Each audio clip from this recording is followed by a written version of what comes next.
Assalamualaikum warahmatullahi wabarakatuh. Kita lanjut lagi di minggu ketiga untuk kuliah listrik magnet. Nah, nanti kita akan lanjutkan ke topik berikutnya pada buku Electricity and Magnetism ini. Nanti sebelum kita lanjut ke bab berikutnya atau topik berikutnya, kita bahas dulu tugas yang sudah saya kerjakan di minggu kemarin ya. Nah, yang pertama tugasnya tentang ini ya, membuktikan persamaan ini ya, membuktikan persamaan ini ke sini kan. Nah, sekarang kita coba cek. Oke, kita cek ya persamaannya. Ini guys, langsung DEY ini adalah elemen terkecil dari medan yang dihasilkan oleh potongan muatan ini ya, yang tersebar di seluruh bola ini, setiap paruh bola ini.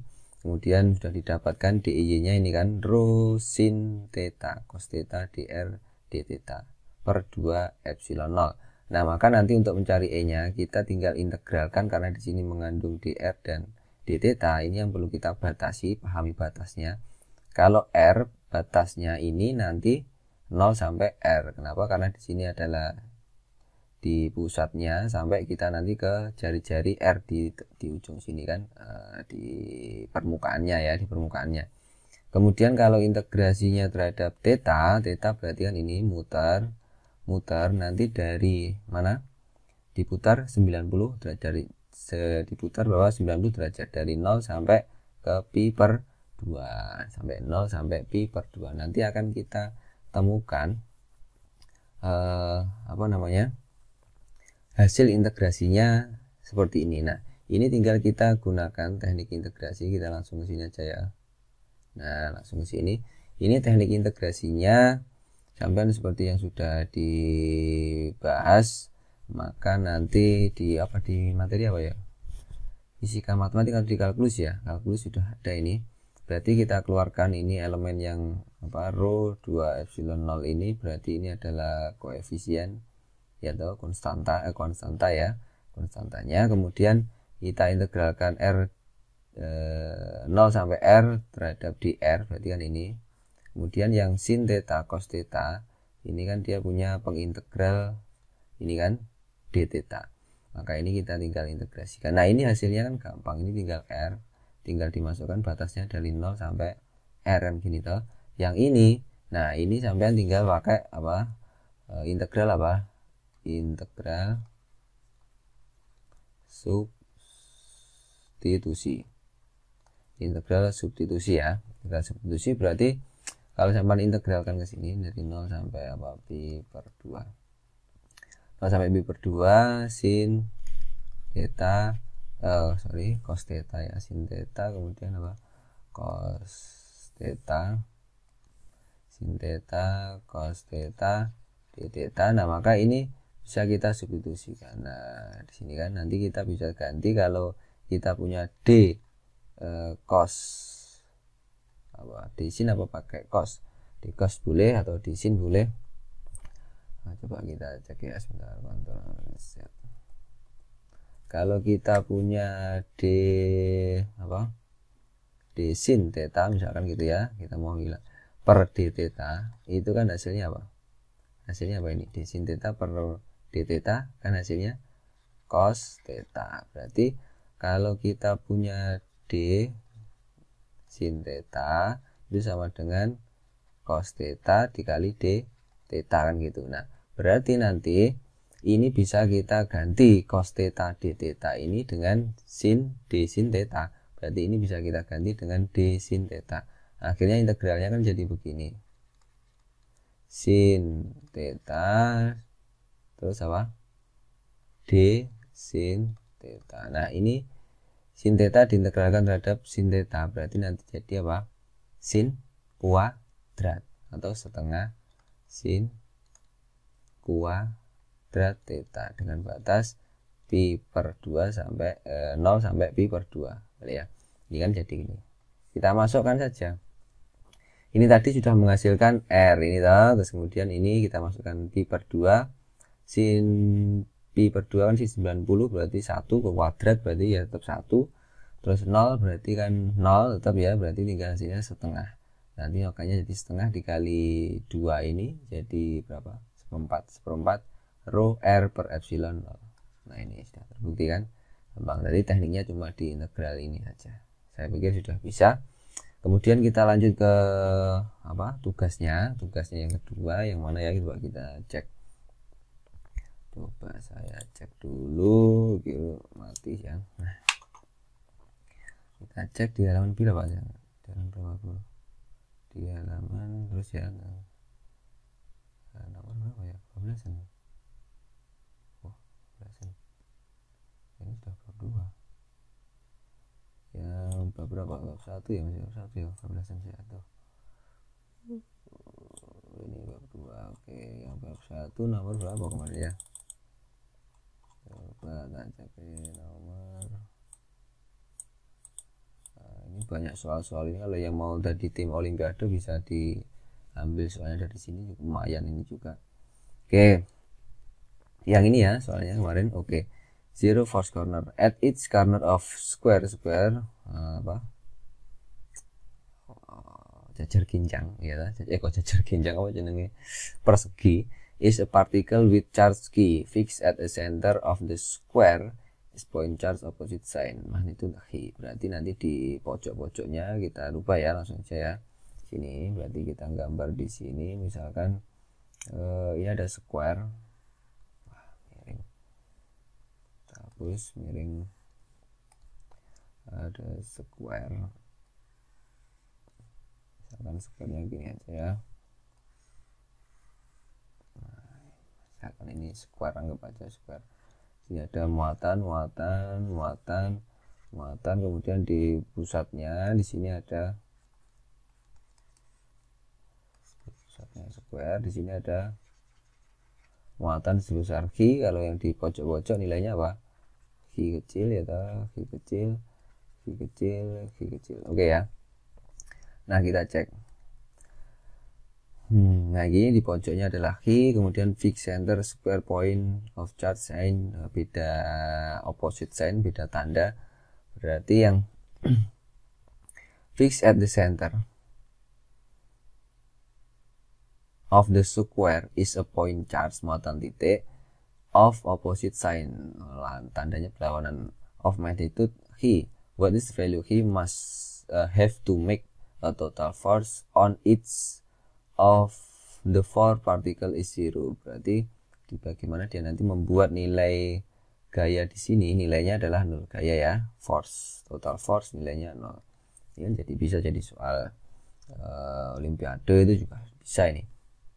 Nah berarti di sini ada Q, misalkan tandanya di sini min Q gitu ya, kita tinggal melakukan analisis gaya. Berarti yang terjadi di, misalnya kita ambil studi kasus di sini aja ya, ini min Q, di sini Q, berarti di sini ada gaya tarik ke sini.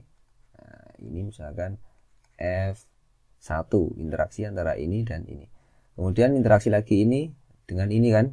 Nah, berarti ini sama-sama positif, ditarik kemana berarti? Ke sana. Ditolak ke sana kan. Nah, ini berarti ditolak lagi kemana? Kemana bro? Ke sana kan. Nah, sama-sama positif misalkan. Terus ini ada sini dan sini. Mana? Sini. Sorry. Ke sana ya, kebalik. Arahnya tolak menolak ke sana. Oke. Nah, berarti di sini ada F, nilainya berapa ini? F2, ini misalkan F3, di sini F4, interaksi ini dan yang sini. Oke ya, nah sekarang kita tinggal analisis yang ini saja. Analisis ini saja berarti kita bisa lakukan apa? Penguraian gaya. Penguraian gayanya terserah. Nanti sampai bisa lakukan penguraian gaya di sumbu X atau di sumbu Y, nanti bisa ini. Berarti di sini ada F4Y, di sini ada apa? F4X, di sini ada F1 apa? Y, di sini ada F1X. Gitu kan? Nah, sekarang tinggal kita hitung masing-masing antara F1. Berarti F1 itu kalau kita ini tentukan nilainya kan apa? K ya toh, Q1, Q dikali Q per apa? Per jaraknya. Jaraknya berarti mana? Dari sini ke sini. Berarti kalau dia nanti tadi adalah L, jari-jarinya apa? Sisinya L. Berarti ini kan segini L per 2 sisi miringnya ini ya, L per 2. Kalau di sini berarti setengah L setengah akar L. Ini akar L akar 2 ya, di sini L akar 2 Pak. L akar 2 di sini ya. L akar 2 berarti sisi miringnya kan gini kalau bingung. Nah, ini L berarti sini L akar 2. Berarti kalau segini kan setengahnya. Setengahnya. Oke, berarti ini apa di sini setengah L akar 2. Ini kan. Terus dia apakan di kuadratkan. Oke. Ini F1. Kemudian apa? F2 berarti kan apa? F2 kan interaksi antara Hi ini dan yang Hi sini kan, berarti dia nilainya kan standar K dikali Hi per apa? Per L kuadrat. Nah ini jaraknya kan L kuadrat. Oke. F3 nanti juga sama dengan ini. F3 sama kan ini nilainya, tapi dia ke sana. Oke ya. Oke. Nah sekarang kita tinggal cek lagi bagaimana nilainya F4. Berarti yang sini sama yang sini, berarti tinggal K dikali Hi per ininya, berarti kan dari sini ke sini berarti apa tadi? L akar 2, berarti L dikali akar 2 kuadrat. Oke ya. Berarti ini kita bisa tulis berapa? K Hi per apa? Setengah L kuadrat ya ta? Oke, yang sini K dikali Hi kuadrat per L kuadrat, yang sini K dikali Hi kuadrat per apa ini? 2L kuadrat. Berarti ada 3 nilai ini. Sekarang kita tinggal mainkan. Tinggal mainkan bahwa nanti gayanya kan begini. Nah, di sini ada apa? F3, di sini ada F2, di sini ada F4. Ini kita bermain vektor. Kemudian di sini ada F1. Nah sekarang kita tinggal uraikan ke masing-masing. Ini kita uraikan ke sini berarti F4X, ini ke sini berarti F4Y, terus ini ke sini F1X, ini ke sini F1Y, kan gitu ya. Nah sekarang tinggal diuraikan. Diuraikan caranya gimana? Caranya apa? Resultan di sini nanti resultannya gimana? Berarti di sumbu X itu nanti agar 0 kan kita. Nah, tulis gini kan, sigma fx nya berarti gimana? Sigma fx nya berarti kan F2 dikali apa? Ditambah F4X ya toh, terus dikurangi F1X kan gitu, sama dengan apa? 0. Yang di sumbu Y berarti sama dengan 0 juga. Nah, gitu kan. F sumbu Y berarti F4Y ya toh, terus dikurangi apa? F1Y sama dengan 0, atau F4Y sama dengan F1Y. Nah ini kan bisa. Oke. Kalau kita pakai di sumbu X nanti ini, kita sumbu Y pakai ini. Oke toh, gampang. Nah nanti tinggal dimasukkan nilainya tadi ke sini, akan ketemu apa yang tadi, nilai Hi nya berapa. Hi itu sebenarnya berapa toh. Nah gitu kan. Wes, itu cluenya untuk mengerjakan. Nanti kalau saya detailkan, saya kerjakan nanti pasti panjang. Oke, nanti kita lanjutkan saja ke materi berikutnya. Ke materi berikutnya ya. Bentar. Oke, kita lanjut ke materi berikutnya tentang bab 2 ini ya. Nah, kita lanjutkan ke bab 2 ini tentang apa ini? Elektrik potensial. Oke ya. Nah kita akan belajar elektrik potensial. Yang pertama nanti berkaitan sama teknik integrasinya.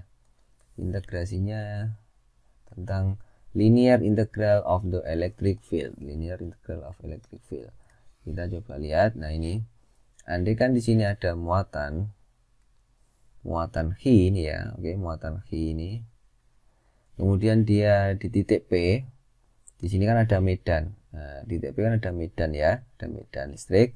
Kemudian kalau kita integralkan dari P1 ke P2 ada jalurnya lewat sini, path E, jalur A, kemudian ada path B yang lewat sini. Nah, maka nanti yang didapatkan adalah apa? Ini, the electric field A in the positive point charge in the line integral of E from P1 to P2, P1 ke P2 ini kan, P1 ke P2 itu bisa lewat path E, bisa lewat path B, dan nilainya nanti akan exactly same value. Nah, akan bernilai sama. Kenapa? Kita coba. Nilainya nanti akan seperti ini, ya kan? Integral Hi dr 4pi epsilon 0 r kuadrat dari R1 ke R2. R1 kan awalnya jaraknya dari Hi ke titik ini kan R1. Nah, kemudian bergeser ke P2, jaraknya jadi R2. Maka nanti akan menghasilkan ini. Kalau dari persamaan bisa kita lihat dari ds, dari P posisi 1 ke posisi 2, vektor posisi 1 ke vektor posisi 2. Nah, ini di fisika dasar juga sudah. The line integral ini yang belum. The line integral of ini ya, E ds dari P1 sampai P2 for any given electrostatic field A has the same value for all path of P1 to P2. The line integral E ds around any closed path in electrostatic field is 0. Kalau dia diintegralkan dalam closed path tadi dari kembali, misalkan nanti begini, tadi dari titik apa? Ini ada Hi, kemudian di titik di sini ada titik P1, kemudian diintegralkan lewati jalur-jalur, kembali lagi ke titik P1 lagi, nanti integral E ds-nya akan 0, 0 ya. Integral tertutupnya akan 0. Di sini potensial different and potential function, ini perbedaan apa? Potensial. Beda potensial. Because the line integral in the electrostatic field is path independent, bebas lewat jalur manapun, maksudnya gitu ya. We can use it to define a scalar quantity of P21 without specifying any particular path. Ini specifying any particular path. Kita tidak perlu menentukan path yang spesifik, jalurnya dari P1 ke P2 lewat mana, yang penting dari posisi 1 ke posisi 2 gitu aja. Nah, maka nanti akan didapatkan gitu, nilai F eksternal itu adalah Hi dikali E, yang kemarin sudah saya tentukan hubungannya, bahwa kalau secara persamaan di fisika dasar kan K Q1 Q2 per R kuadrat. Nah, ini nanti itu kan jadi medan listrik. Nah, maka nanti F itu bisa jadi kan gini. Nah, ini dari persamaan fisika dasar bisa kita dapatkan seperti itu. Kemudian kalau kita lihat dari potensialnya nanti akan kita lihat langsung saja, dicontoh aja ya, langsung enak. Example, find the potential associated with the electric field described in figure 23. Figure 23 di sini ya. The component of which area AX sama dengan KY, EY sama dengan KX, EZ sama dengan 0, with K a constant. This is a possible electrostatic field. We will see why in section 217 nanti ya. Kenapa itu nanti. Some field line are shown. Kita lihat. Nah, kita lihat. Oke, sekarang ini ada solusinya. Sin EZ sama dengan the potential will be independent of Z. Berarti independen dari di sumbu Z-nya. And we need consider only the XY plane. Berarti tinggal ke bidang XY saja. Let X1, Y1 be in the coordinate of P1 and X2, Y2 in the coordinate of P2. Berarti ini. Kalau kita dari titik mana A, B, C gitu kan, dia tidak punya koordinat di sumbu Z, berarti kita cukup bidang X dan bidang Y saja. Masing-masing punya X1, berarti kan di sini origin 0, Y1-nya 0. Kemudian B ini jadi berapa? 2,0. Kalau di sini berarti 2,2 kan gitu ya. Oke, paham ya. Kemudian P X2 Y2 itu kita tinggal integralkan kalau kita mau cari nilai P di sini. Nah, di sini kan X2 posisinya Y2 ini berapa? Nah, kita tinggal integralkan dari posisi originnya di sini ya, ini posisi originnya 0,0 ke X2, X2 E ds. Maka nanti akan ketemu kita integralkan terhadap X dulu, kemudian diintegralkan terhadap apa? Y. Berarti komponen EX diintegralkan terhadap X, komponen EY diintegralkan terhadap Y. Batasannya apa? Kalau kita integralkan dari X dulu, berarti kan nanti batasannya dari 0,0 sampai X2 nya berapa, Y nya dianggap 0, berarti dari sini jalurnya ke sini dulu kan gitu kan. Nah, baru nanti dari sini kita integralkan lagi ke jalur atas. Jadi jalurnya lewat sini kemudian ke atas. Makanya di sini EX dx dari 0,0 ke 2 atau di sini X2, di situ disebutkan secara umum X2 sampai X2,0, berarti hanya di sumbu X saja. Tapi kalau yang ini nanti dari sini diintegralkan ke atas, maka batasnya di sini jadi apa? X2,0 ya toh, X2,0 naik sampai ke X2, Y2. Berarti yang berubah kan apa? Ini saja. Y-nya kalau yang ini berubah adalah X-nya. Oke ya, gampang. Nah, maka nanti the second integration is carried out and constant X with Y sama dengan KX2. Maka nanti kita bisa tentukan masing-masing di apa? Second integrationnya, maka ini ketemu apa? Dari mana? Nah, ini 0 sampai Y2 kan ini. 0 sampai Y2 KX2. Nah, X2-nya kan sudah kita tentukan di awal. Ini tadi kan ketemu apa? Bingung enggak sih? Bingung enggak, Bro? Terang nih nemu ya. Iya. Integrasinya itu maksudnya begini. Ya. Kita terangkan dulu mundur ke bawah. Nah, di sini tak terangin di mau dia. Ini ya. Nah, kalau kita mau nyari ini tadi kan P X2, Y2, maka kita integralkan dari batas apa? Origin 0,0 sampai apa? X2, Y2 dengan apa? Vektor E ds gitu kan. Nah, sekarang vektor E nya sendiri kan ada EX, ada apa? Y. Nah, maka kita integralkan satu-satu. Ini tadi kan. Jadi apa? Min. Nah, integral EX dx. Berarti nanti di sini integral apa? Dari apa? 0,0 jadi berubah X2,0. Berarti kita integralkan yang di jalur apa dulu? X dulu ini. Maka nanti di sini adalah EX dx. Oke, min lagi apa? Yang EY sekarang. Berarti dari setelah ke X2 berarti sini koordinatnya sudah menjadi apa? Koordinat ini, bukan koordinat ini lagi. Berarti koordinat ini menjadi sumbernya di sini. Asalnya di sini. X2,0 jadi X2-nya tidak berubah, yang berubah di sumbu Y-nya. Y, D, Y kan gitu ya. Oke, nah di sini sekarang tinggal kita mainkan jalurnya tadi kan ini jalur di X. Nah, ininya tetap. Sekarang originnya ini berubah jadi sini atau daerah asalnya di sini. Ininya tetap, yang berubah apanya? Y-nya. Maka ini kita bisa tulis EX dx kan berarti apa? EX dx nilainya gimana? Ya, hasil EX kan dx berarti nanti kan ketemu EX dikali apa? X kan gitu kan. Nah, min di sini integralnya jadi yang ini hasilnya.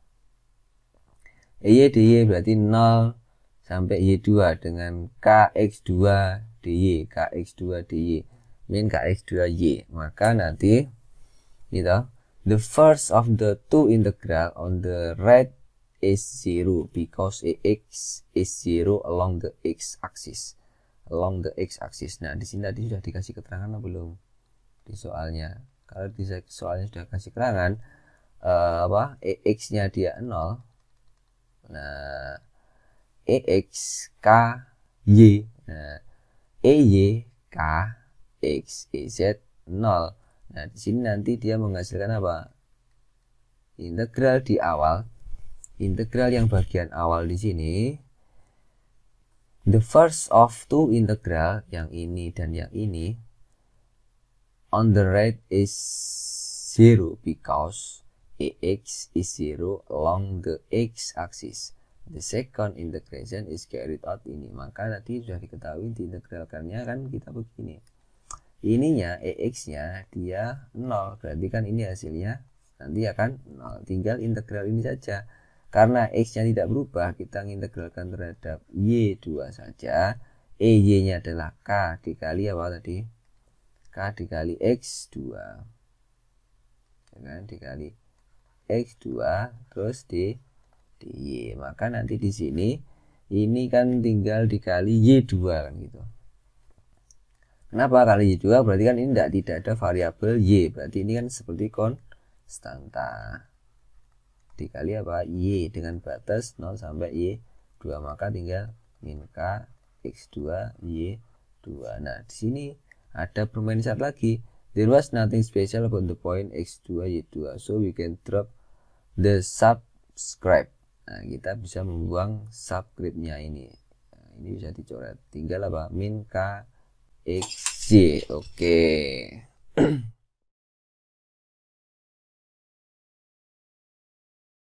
Oke, sekarang melanjutkan lagi. Nah, Pak, ya gampang ya. Berarti nilainya nanti tinggal sudah ketemu P-nya, beda potensialnya adalah min K dikali XY. Example potential due to uniform spare. Nah, uniform spare. Oke ya. Uniform spare. Oke. Sekarang ini kayak tugas saya sudah ada petunjuknya, ini tinggal teman-teman latihan menurunkan persamaan saja. Example potential due to uniform spare. A spare has reduced air and a uniform volume charge density rho.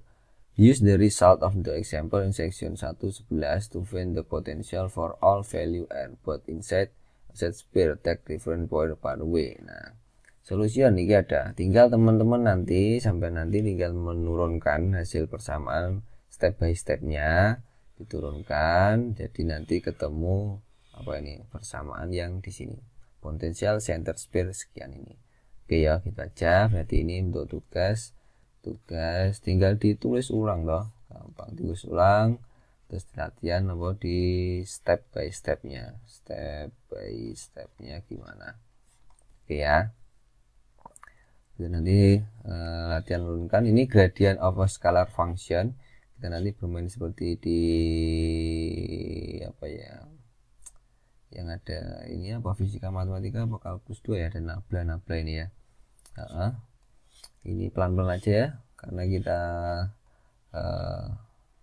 buahnya yang dipelajari nanti kalau kita bahas semuanya.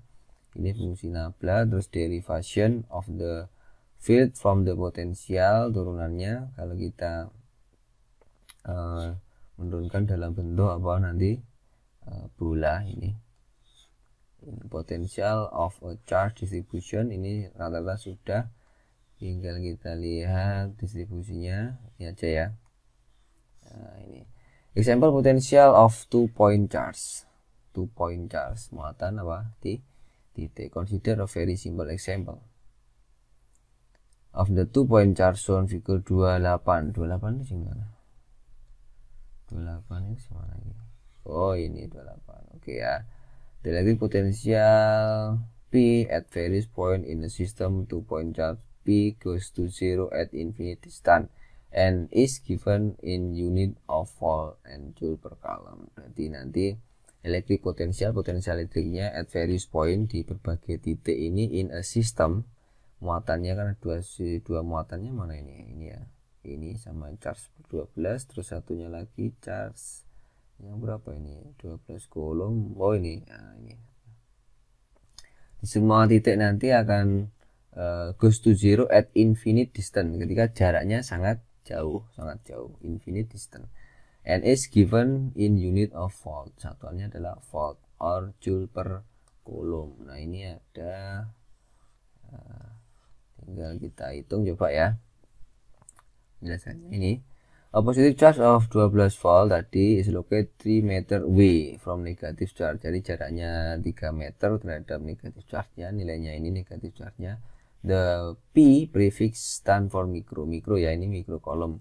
Oke, or 10⁻⁶ ini sudah ada, ini fisika dasar, ini gampang ya, baca sendiri aja ya, bisa ya. Oke, nah itu tadi kita cek saja agak cepat.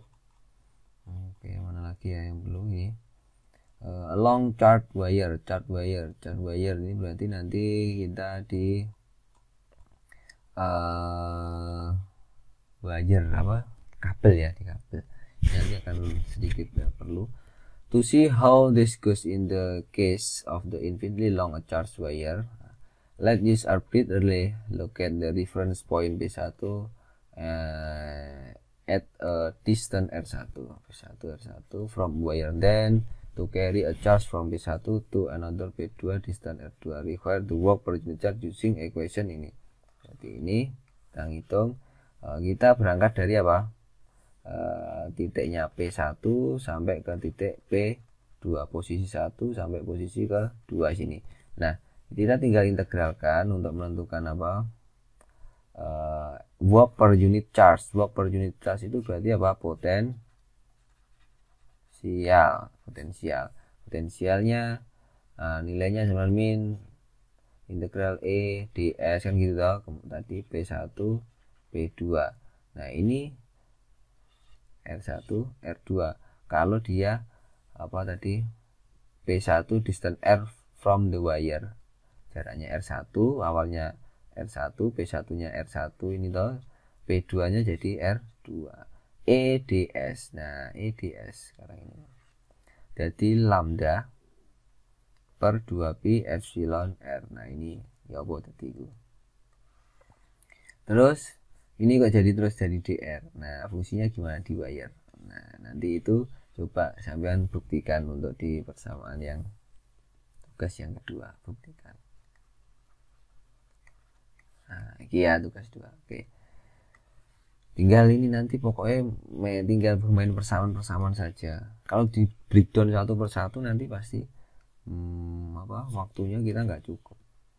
Oke ya, ini kalau banyak. Oke ya, nanti kita lanjutkan saja yang ini di pertemuan berikutnya. Tidak terlalu panjang, 2 itu sama mendalami, coba sama berarti untuk penurunan rumusnya, karena targetnya ke situ saja. Kalau terapannya listrik magnet itu ini memang kajian teoritik. Kalau listrik magnet yang terapan kita nanti harus belajar ke praktek di laboratorium.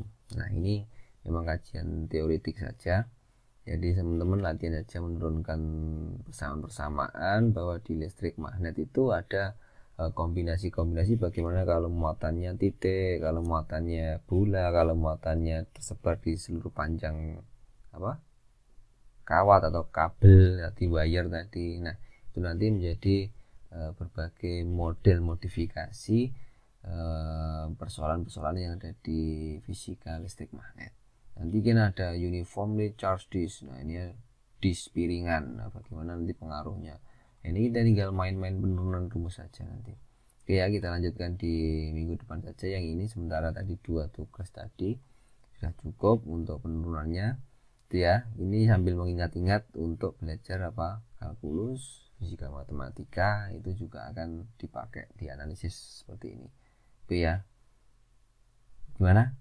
Pasti kalau ini nanti akan ada manfaatnya ketika teman-teman nanti mungkin membimbing olimpiade atau mengembangkan soal-soal olimpiade. Di model-model soal seperti ini banyak yang digunakan untuk model olimpiade. Jadi yakin saja atau dipelajari latihan menurunkan persamaan. Oke ya, guys, saya akhiri dulu, sampai ketemu lagi minggu depan. Minta waktunya. Wassalamualaikum warahmatullahi wabarakatuh.